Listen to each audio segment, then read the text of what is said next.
So this is Luke 12. Be dressed and ready for service, and keep your lamps burning, like servants waiting for their master to return from a wedding banquet, so that when he comes and knocks, they can immediately open the door for him. It will be good for those servants whose master finds them watching when he comes. Truly I tell you, he will dress himself to serve, will have them recline at the table, and will come and wait on them. It will be good for those servants whose master finds them ready, even if he comes in the middle of the night or towards daybreak. But understand this, if the owner of the house had known at what hour the thief was coming, he would not have let his house be broken into. You also must be ready, because the Son of Man will come at an hour when you do not expect him. Sally's going to bring another reading now. This is from Isaiah chapter 9. Nevertheless, there will be no more gloom for those who were in distress. In the past, he humbled the land of Zebulun and the land of Naphtali, but in the future he will honour Galilee of the nations, by the way of the sea beyond the Jordan. The people walking in darkness have seen a great light.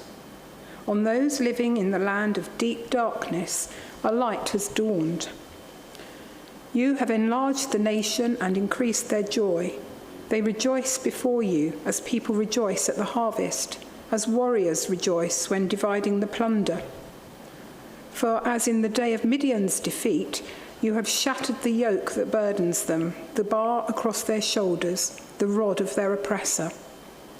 Every warrior's boot used in battle, and every garment rolled in blood, will be destined for burning, will be fuel for the fire.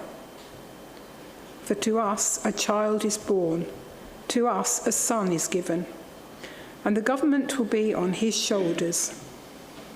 And he will be called Wonderful Counselor, Mighty God, Everlasting Father, Prince of Peace. Of the greatness of his government and peace there will be no end. He will reign on David's throne and over his kingdom, establishing and upholding it with justice and righteousness from that time on and forever. The zeal of the Lord Almighty will accomplish this. Thanks so much, Ian and Sally. As always, it's a great privilege to be with you. And I sense the Lord in worship, so thank you for that. It's quite amazing the musicians we have for a relatively small church. I think it's shocking, actually, but anyway.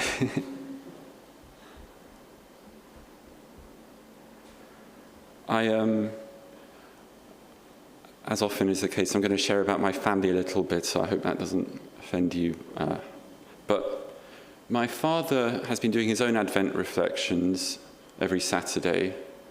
They're quite eccentric, as this sermon might also end up being, but in that way they strike a chord with me and certainly don't leave my thoughts. And yesterday he shared for the first time that for many years he was incredibly anxious and depressed. And I always knew he had spells of anxiety or depression. I didn't know, though, the extent of it. He said that it was completely unbearable, but what began was 1 minute windows where he felt slightly sane, and he would start to thank God for that 1 minute window. And he really isn't one to exaggerate, unlike my mother. I shouldn't say that probably. So when he says it was 1 minute, that's probably more about what it was. And he was amazed at this 1 minute of sanity, of relative peace, and so amazed that he began to thank God for it. And the honest truth is it grew, and it grew and grew, and 1 minute became a few minutes, and a few minutes became an hour, and eventually he did totally recover from that dark cloud. It took a long time, though. In fact, it took a few years. Now, the topic of today's message is what's missing from Christmas? And I get the first one, which is amazement. I don't know what you think of when you hear the word amazement. I find the word rather daunting and disturbing, like I'm expected to feel something dramatic. But amazement can begin very small, as a seed, as a shard of light in the darkness, a crack of hope. And all it took for my father to be amazed in his situation is a minute of sanity, a minute where he glimpsed God's grace. But from that grew more and more amazement at the Lord. And he really is in a place of closeness with Jesus that's very inspiring for me to see. The amazement of Isaiah 9 came in even darker circumstances. And I don't know about you, but I always forget that this passage actually has historical context. I've heard it so many times that I forget this. Because where it says, the people walking in darkness have seen a great light, I always bring to mind ideas of people who don't know God yet, they're walking in darkness, global situations, anything post-Christian. And indeed, this points towards Christ. But actually, what was going on was immediate, severe, and physical. I'm just going to give you a brief history lesson if that's interesting to you. By this point, Israel and Judah have split. We're not talking about one nation. It's north and south. I don't mean the Victorian novel. After Solomon died, there was massive unrest, and these two nations are often at war even. At this point, there was a new looming threat on the scene, the Assyrian Empire, and they had, to cut a long story short, taken over Israel. And Isaiah is writing from Judah about these lands in the north in Israel. So the people walking in darkness are struggling under the threat of the Assyrian Empire, and it's a very, very severe darkness.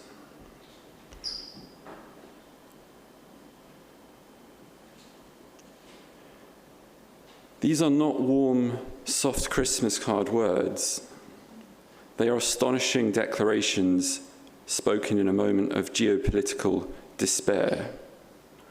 Isaiah is saying, in effect, when you look at the darkness around you, look again.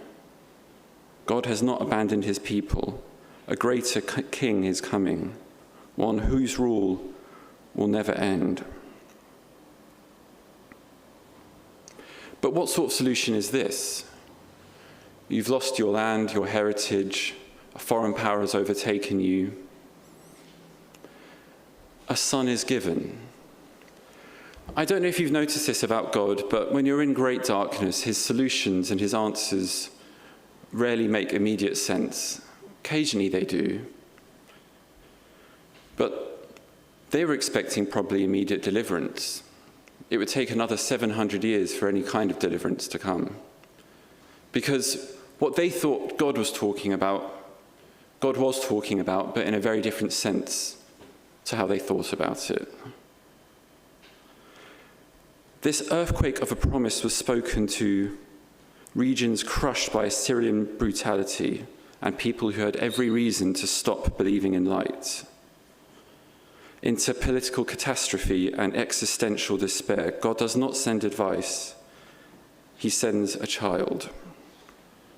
And it would take a long time for that child to appear in the physical. My point in saying all of this is if you're in despair and if life has stopped making sense, you do need to bring to mind God's promises. But he is after the outworking of his dealings with you. He's after forming Christ in you. His plan is a lot bigger than our immediate circumstances would lead us to believe. And these people's hope would turn out to look very different to what they expected. But nonetheless, they were part of a master plan that God was enacting on the earth. And so are you. You're part of a grand master plan. You really are. We all are in this together. And a long time from now, it will make a lot more sense to us than it does right now. Why did I choose, though, that passage from Luke 12? By the way, this will all string together and make sense eventually. Advent is about watching and waiting and reminding ourselves of the promises of God. Again, I stole this from my father. He chose that passage. And I thought that's a very strange choice. I've never heard this as a Christmas reading. But the more he talked, the more sense it made. Because nothing in the Christian life is automatic. And without conscious attention to hope, without conscious attention to God, without conscious attention to the promise of this Christ child who changes everything, our natural drift is towards faithlessness, doubt, apathy, and darkness. I don't know if any of you have tried exercising, for those of us who are able to do that, but I've actually been attempting it recently, and like everything, it's quite unforgiving. As soon as you stop, you see the results of you having stopped. Unless you're Johnny Brooks, I think. Sorry to impress. Some of us just stay looking slim and great, whatever we do. And there's lots of pictures in the natural world of what happens when you don't attend to things, when you don't look after things, when you don't give them your complete energy and love and affection. Now, it might start small, like my father having windows of 1 minute at a time where he feels sane or normal, which he chose to thank God for, which he chose to be amazed at. It might start so small as to be imperceptible, but nonetheless, choose to focus your attention on that which God is doing.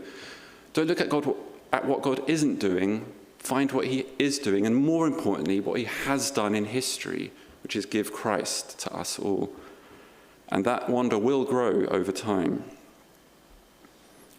Because you see, I heard that passage from Luke 12 when I was in a place that was about as opposite to amazed as you can get. I'm not feeling particularly amazed at God at the moment.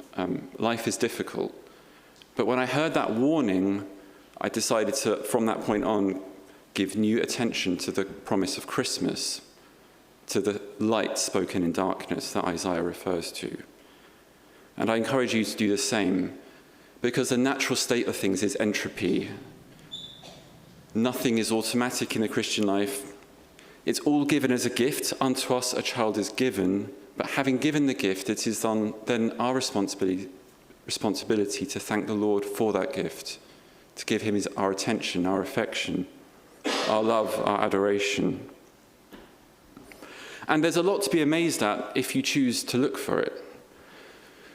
Now, this passage in Isaiah, I'll come to in more detail as to why it's so amazing, but the book itself, its very existence, is also amazing. And just as I said to you when I was looking into other Old Testament books in preparation for other sermons, just as I said to you, I found new amazement in those, I found fresh amazement about Isaiah in studying for this sermon, because have any of you heard of the Dead Sea Scrolls?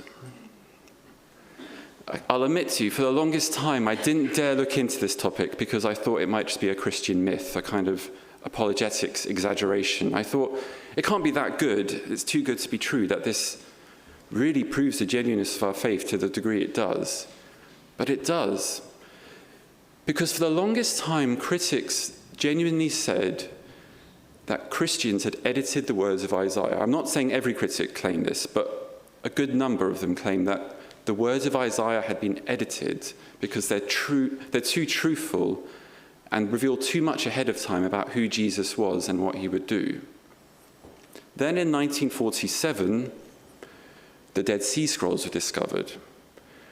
Not only that, a complete scroll of Isaiah was discovered, nothing missing. I mean, a few bits here and there, but broadly we have the whole of Isaiah. At worst, it's carbon dated to 100 BC, at best 350. And they've recently done some AI dating, and those roundabout dates have been confirmed. So here we have texts written 700 years before Christ, and we have proof that they were written indeed before Christ and haven't been meddled with. Now, the notion that Christians later changed Jesus' story to fit these texts doesn't make any scholarly sense either. So this is a fact we have to deal with, and it's an amazing fact to me that we have preserved such evidence of our faith. But within the text itself, let alone the quality of the text and what we now know about it and how it's been preserved, we have astonishing claims, because this future son, this future child, is called Wonderful Counselor, Mighty God, Everlasting Father, Prince of Peace. One scholar notes, Isaiah 9 attributes to the royal child functions and titles that exceed all human kingship and press forward to a theological horizon only God can fill. Another writes, the child of Isaiah 9 stretches categories to breaking point. No merely human ruler in Israel ever bore names of this magnitude. In Isaiah's world, the world of Assyrian domination, imperial cults, and political despair, this is more than hopeful language. It is a prophetic explosion that does not fit inside the boundaries of normal A&E kingship. What that means is the ancient Near Eastern world in which this is written had certain categories and expectations, and Isaiah, in an astonishing way, blows all of them out of the water. He also blows them out of the water even within Israel's own thinking, because it was, of course, monotheistic. There is but one God. To claim a divine king is shocking. It's hard to imagine why he would invent these words.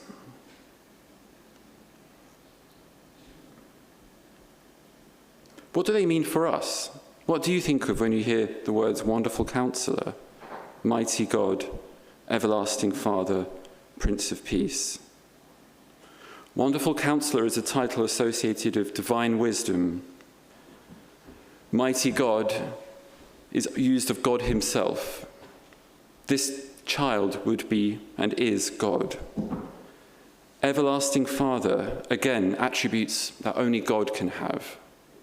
Prince of Peace, not the absence of war, but the fullness of cosmic order restored. What amazed me even further was how all these geopolitical realities find fulfillment in the Gospels later. Because in Matthew 4 you read that these very regions that were decimated first by Assyrian rule and had remained so for hundreds of years, that were judged most severely, would be redeemed first. The first shall be last, and the last shall be first. The most judged will be given the most grace.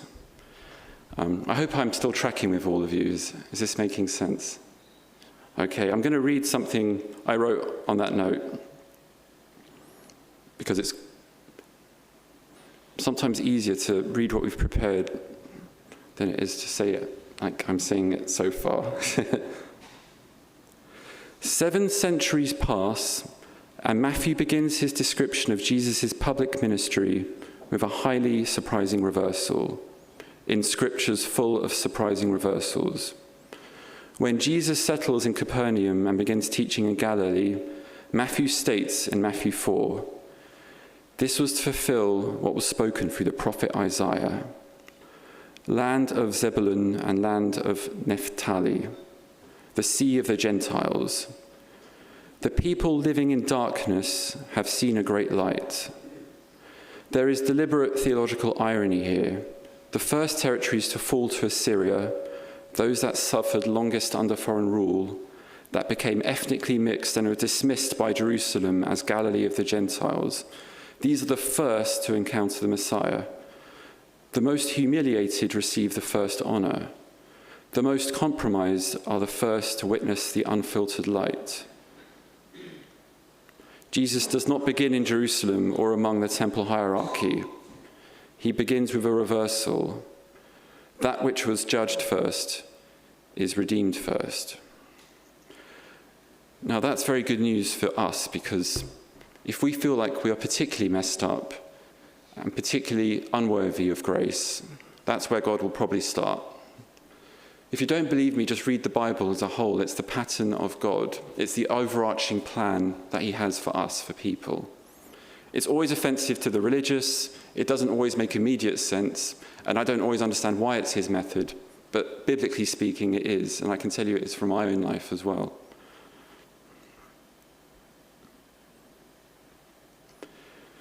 Why does Jesus tell us to keep the lamp burning? Because a heart that remembers the grandeur of Christ cannot sleep. Isaiah 9 gives us a vision of the child who is God with us, the King whose reign has no end, the light that dawns on those living in deep darkness. If we forget that, the lamp goes out. If we remember it, with the help of the Spirit, amazement burns. Amazement is a form of faith that refuses to fall asleep. To be amazed is to choose to live as though Christ truly reigns. To carry a sense that at any moment he may be nearer than breath. To keep the eternal flame alive through prayer, scripture, contemplation, and obedience. And I think there's a particular danger that comes with Christmas, which isn't the commercialism we love to complain about. The real danger is we hear the story so many times that we've stopped being amazed by it.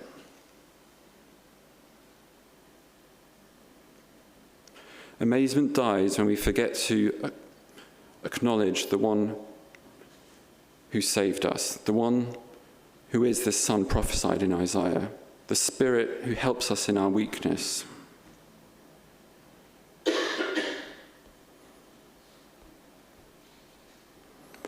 To be vulnerable, I've been very angry with God, and even after seeing him move, I'm not amazed, and that's a bizarre place to be. I don't want to embarrass Ruth and Leanne here. I'm embarrassing lots of people today. But Leanne said, often when Ruth prophesies, I have the exact same word, like exact, and I just don't say it. And my old self would have heard facts like that and be a feeling of warmth, amazement, astonishment, love would have rose towards God. But so disappointed am I in various long-term unanswered prayers that I thought, well, yeah, that's cool. Even in giving prophecies, and I don't say this to show off, but rather to encourage you that God can do astonishing things wherever we are. Every time I lead a Live Free session, which is this inner healing ministry I help with, I prepare a word ahead of time. And often the person cries and cries and cries, how did you know that? And I really am not saying this to draw attention to myself, but I don't feel amazed anymore. I think, God's supernatural. I suppose that's quite good.